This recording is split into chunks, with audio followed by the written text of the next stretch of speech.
நானா?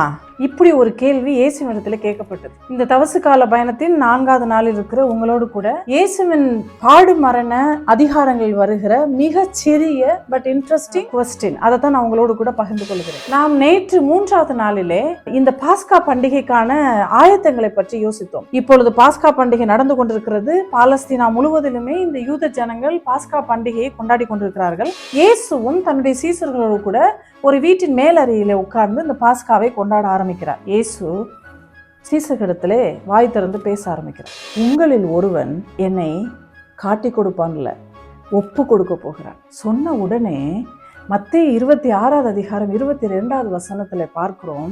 சீசர்கள் விசனம் அடைந்து இந்த கேள்வி கேட்கிறாங்க. நானா ஆண்டவரே? கேள்வி நானிலிருந்து நானா என்று மாறுகிறது.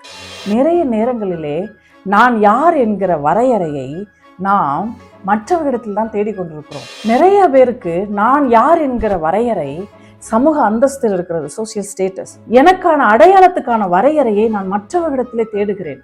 என் ஜாதியிலே தேடுகிறேன், என்னுடைய வர்க்க அடையாளத்திலே தேடுகிறேன், என்னுடைய வேலையினுடைய முகங்களிலே தேடுகிறேன், பணத்திலே தேடுகிறேன். நாம் யார் என்கிற வரையறையை நாம் எப்பொழுதுமே இன்னொருவரிடத்திலும் தேடிக்கொண்டிருக்கிறோம். எங்கேயோ என்னை நான் இழந்திருக்கிறேன், அதனால் இன்னொரு இடத்திலே அதை தேடிக்கொண்டிருக்கிறேன். என்னிலே தேடுவதற்கு நான் மறந்து விட்டேன். இயேசுவின் இடத்திலே நான் இல்லை ஆண்டவரே என்று சொல்வதற்கு சீசர்களுக்கு வழி இல்லை. யூதாஸ் காரியோத்து இங்கே சீசர்களின் முகமாக பிரதிநிதியாக இருக்கிறார். Judas is a representative of the discipleship community. இந்த சீடத்துவ சமூகத்தினுடைய முகமாக தான் யூதாஸை பார்க்க வேண்டும். யூதாசு மட்டுமல்ல, எல்லா சீசர்களும் கேட்கிறார்கள். நானோ எந்த ஒரு சீசனாலும் நான் இல்லை ஆண்டவரே என்று சொல்ல முடியவில்லை. ஏனென்றால் இவர்கள் ஏற்கனவே இயேசுவை இழந்து விட்டார்கள். ஏன்னா இன்னைக்கு பஸ்கா நடந்து கொண்டிருக்கிறது. பஸ்காவுக்கு முதல் நாளிலேயே யூதாசு போய் இந்த சமய தலைவர்களிடத்திலே இயேசுவை விற்று விட்டு வந்து விட்டார். நாம் எப்பொழுது நம்ம இழக்கிறோமோ அப்பொழுது the question of I am will become am I. யூதாசு இயேசுவை அதிகார இடத்துல விற்றுவிடவில்லை. யூதாசு தன்னை தான் விற்றுவிட்டு வந்தார்.